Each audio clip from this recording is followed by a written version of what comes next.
Hoje vamos falar sobre Expresso do Amanhã, um filme que eu achei bem interessante, que fala sobre desigualdade social, que vem com um pouco de drama e ação, e tudo isso se passando dentro de um trem o tempo todo. E como protagonista, o ator do Capitão América, antes de ser o Capitão América. E essa foi a primeira vez que eu vi o Chris Evans interpretar um papel sem ser um garoto bobão ou coisa do tipo. Mas vamos para o enredo. Em um futuro distópico, a tentativa de reverter o aquecimento global por meio de uma tecnologia experimental resulta numa nova era do gelo. A Terra se torna inabitável e os únicos sobreviventes vivem a bordo de um trem gigantesco chamado Snowpiercer, que percorre o planeta em movimento contínuo. O trem é organizado de forma hierárquica, com uma rígida divisão social. Os mais pobres vivem em condições degradantes nos últimos vagões,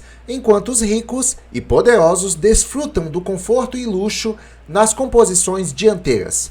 A história começa com a revolta dos oprimidos liderado por Curtis, interpretado por Chris Evans, que pretende chegar à locomotiva para tomar o controle do trem. A narrativa é linear e funciona como uma espécie de jornada. Os personagens partem de um vagão e avançam vagão por vagão, enfrentando obstáculos físicos e morais. Cada novo compartimento traz revelações sobre o funcionamento do sistema e os excessos da elite, criando uma estrutura quase de videogame, onde cada fase revela uma camada diferente da sociedade. E realmente o filme passa essa impressão, parece que eles estão passando por uma fase assim de jogo, onde cada vagão tem um adversário diferente, mais forte que o anterior, e por aí vai. Esse formato reforça o visual e simbolicamente a desigualdade social e o contraste de estilos de vida. A trajetória dos personagens funciona como uma crítica gradual ao sistema de classes, a manipulação ideológica e a falsa sensação de ordem. Algo muito parecido com o nosso país também, que de ordem e progresso eu não estou vendo praticamente nada. Temas centrais do filme. Desigualdade social, o trem é uma metáfora da sociedade contemporânea. Poucos controlam os recursos e o poder, enquanto a maioria luta apenas para sobreviver.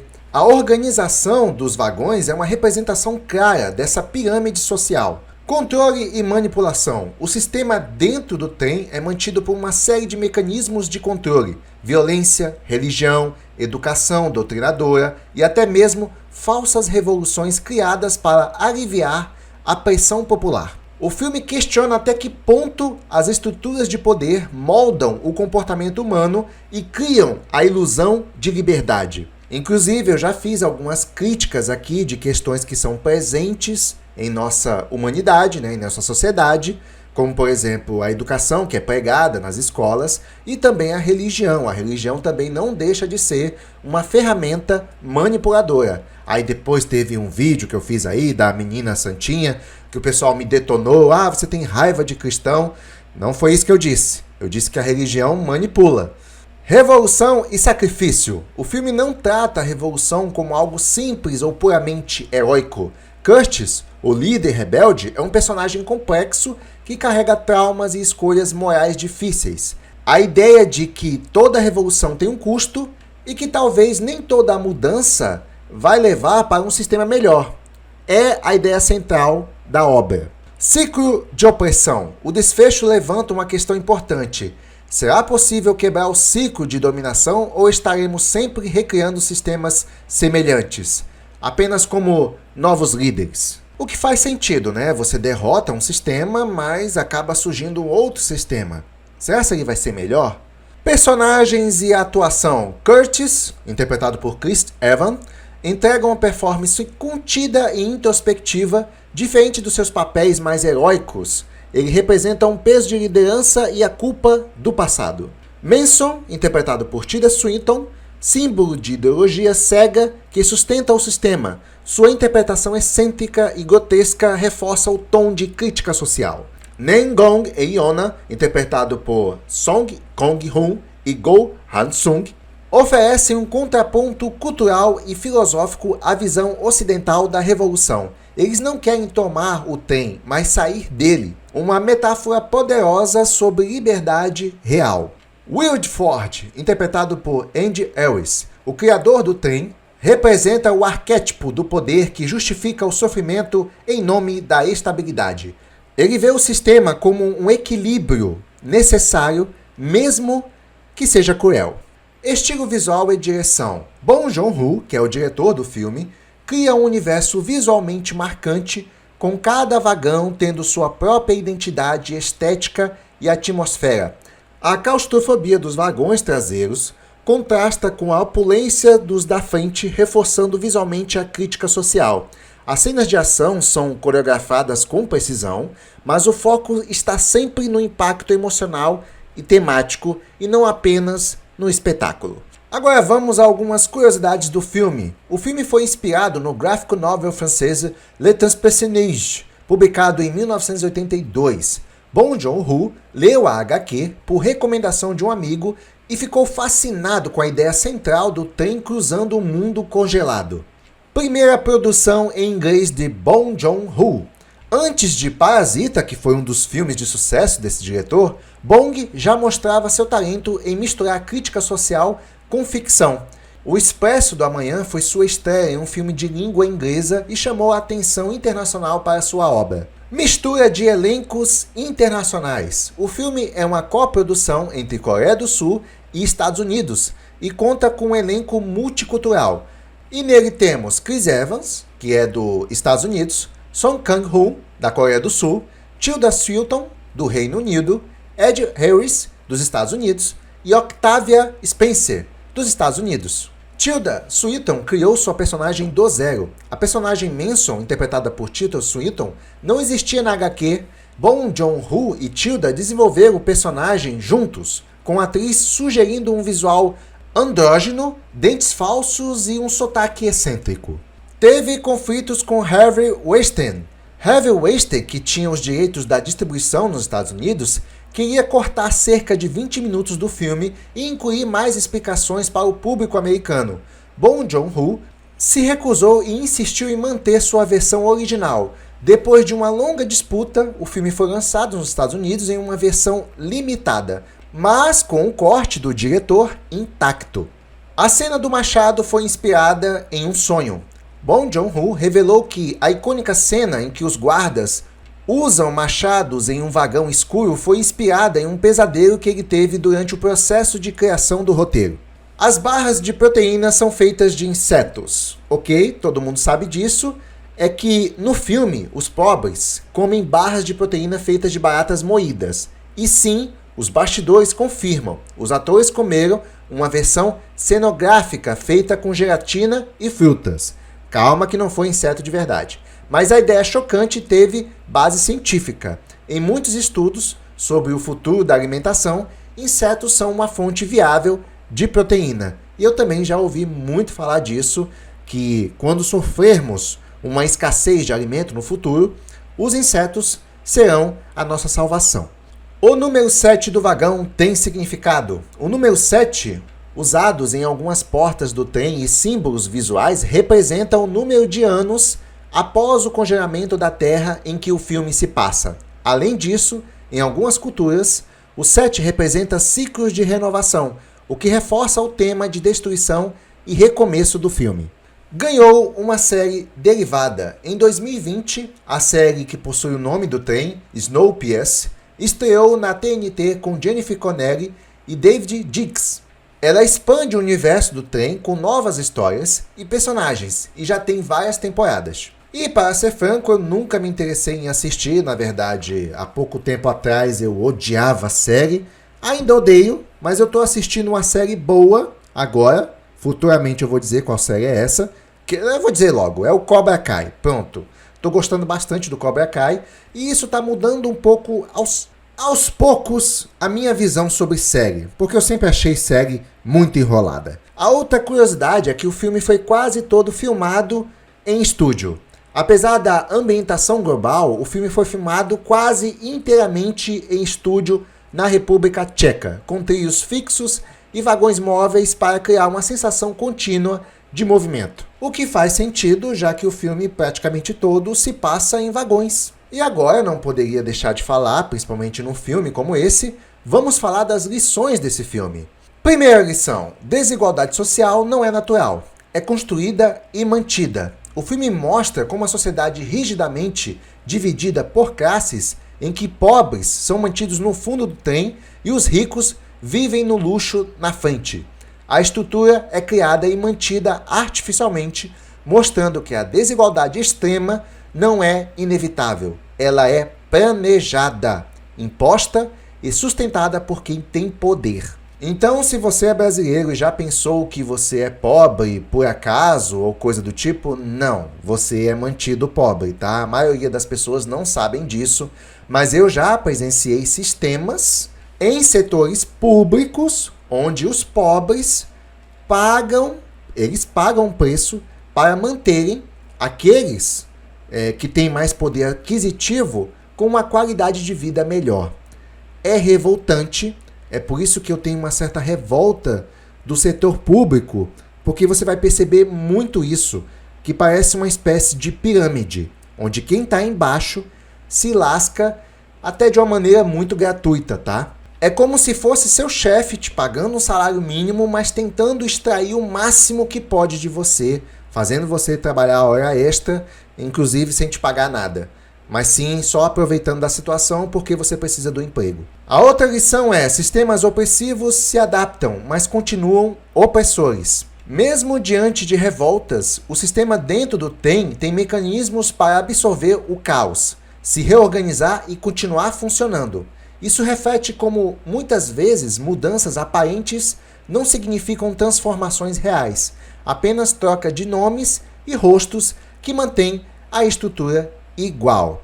Isso acontece muito, por exemplo, nas eleições, né? Onde a gente vê um prefeito diferente do outro, mas a estrutura é a mesma.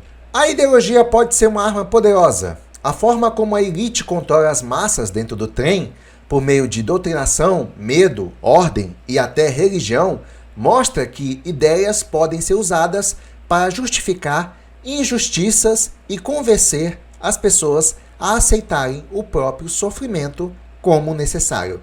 Isso é uma coisa que eu venho batendo sempre nas reflexões que eu faço sobre filmes. Revoluções podem se tornar novos ciclos de opressão. O filme levanta uma reflexão dura. Será que trocar o líder é suficiente para mudar o sistema? Ou será que, se romper o ciclo, os novos líderes acabam repetindo os mesmos erros?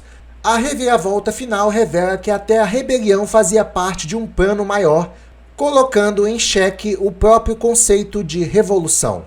A busca por controle absoluto pode levar à destruição. A tentativa de controlar o clima no início da história resultou em um desastre global. Isso mostra que, quando o ser humano tenta dominar completamente a natureza, sem considerar as consequências, pode acabar criando sua própria ruína. Às vezes, a única saída real é quebrar o sistema. Enquanto todos lutam por posições dentro do TEM, há personagens que percebem que o verdadeiro caminho é sair dele. Isso representa uma visão radical. Talvez não se trate de lutar por mais espaço dentro do sistema, mas de abandoná-lo por completo e buscar outra forma de existir. Essa é uma reflexão mais profunda, até porque tem sistemas que já estão bastante corrompidos e fica muito difícil uma salvação. A outra lição é que cada pessoa tem um papel, mas ninguém é substituível. O discurso do personagem Will Ford sobre cada um no seu lugar tenta justificar o sofrimento dos pobres como algo necessário para o funcionamento do todo. É por isso que eu digo, você não é pobre por acaso. Mas o filme mostra que essa lógica é cruel e desumanizante. Não diga! E que qualquer sistema que exige o sacrifício de inocentes não pode ser justo. Ora, me identifiquei muito nessa parte. Mesmo no caos, existe esperança. E eu acredito muito na questão da esperança também, até porque no final do filme, com 2 sobreviventes diante de um mundo ainda hostil, há sinais de vida, porque durante todo o filme a gente pensa que não tem vida, mas aparece um urso polar no final do filme. Isso mostra que, apesar de tudo, há sempre a possibilidade de recomeçar. A esperança pode estar fora do que já conhecemos. É por isso que eu digo, já tentou um caminho diferente? Reflexão bacana, reflexão profunda. Expresso do Amanhã teve um orçamento estimado de 40 milhões. Para um longa de ficção científica com elenco internacional, efeitos visuais e uma produção detalhada, esse valor é considerado relativamente modesto, especialmente se comparado com produções hollywoodianas de mesmo porte. O faturamento dele foi um pouco mais que o dobro, 86 milhões de dólares no mundo todo.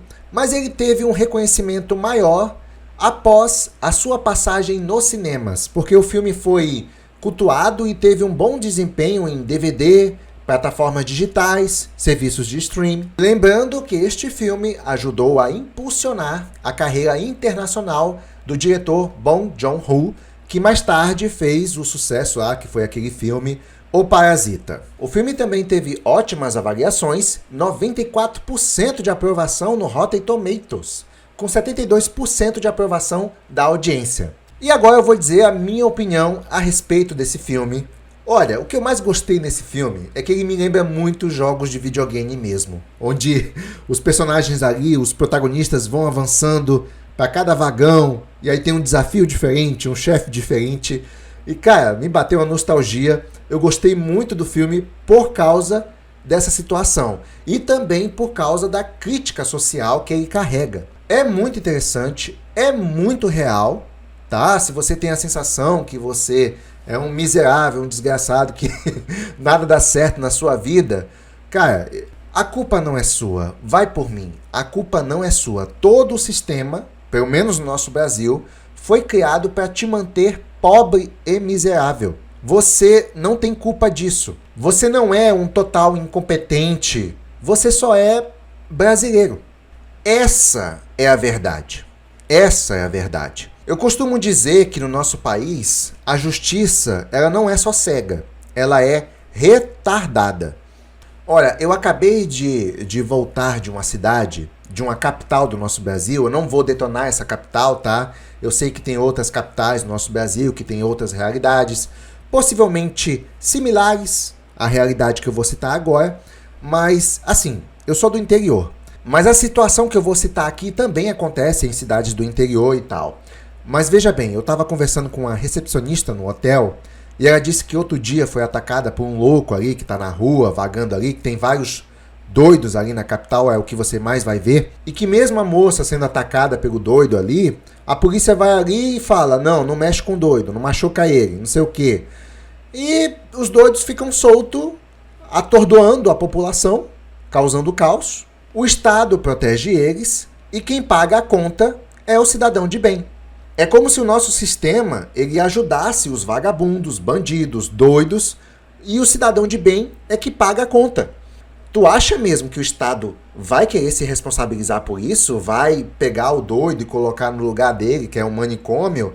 Não, o Estado vai evitar essa atitude ao máximo. Sem contar o nosso sistema jurídico que facilita muito a vida do bandido, onde infelizmente no nosso país o crime compensa. Essa é a verdade que eles não querem que você saiba. Nosso Estado é filho da mãe. Filho da mãe. Bota filho da mãe nisso. A população precisa ficar muito esperta, abrir os olhos, principalmente com esses discursos que envolvem ele é uma vítima da sociedade. Essa é a desculpa clássica para defender um bandido, um criminoso. Então eu gosto desse filme porque ele traz essa realidade. Essa realidade ela é muito visível na nossa sociedade, é só você parar para prestar atenção. Se um doido te atacar na rua, seja você homem ou mulher, e você ao menos se defender e machucar o doido, quem vai preso é tu. Cara, é uma loucura a justiça no nosso país. É por isso que eu digo, a justiça ela não é só cega, ela é retardada. Bom, é isso, essa é a minha opinião sobre o filme Expresso do Amanhã. Eu me identifiquei demais com esse filme por ele trazer essa ambientação que parece um jogo de videogame e ao mesmo tempo essa crítica social. Um filme com uma pegada simples e por isso é bem simples de entender e hoje eu entendo esse filme ainda mais do que quando assisti na época que ele foi lançado. Sem contar que é um ótimo filme de ação também. Super recomendo por ele ser esse pacote completo de entretenimento. O Expresso do Amanhã é uma obra provocativa e poderosa que utiliza o gênero da ficção científica para explorar questões sociais profundas. Ao mesmo tempo em que entretém, desafia o espectador a refletir sobre o mundo real com perguntas como: quem está no controle? Quem está pagando o preço? É possível mudar o sistema sem repeti-lo? O filme mostra que, às vezes, a única forma de alcançar a verdadeira liberdade pode ser abandonar completamente o sistema, mesmo que isso signifique enfrentar o desconhecido. E é isso, essa é a minha opinião. Se gostou, deixa seu like. Também não deixa de se inscrever aqui no canal. Tento trazer meu melhor sempre em cada vídeo. E também não deixe de comentar aqui embaixo o que você achou desse filme diferentão. Sem mais, vou ficando por aqui. Até o próximo vídeo. Até lá!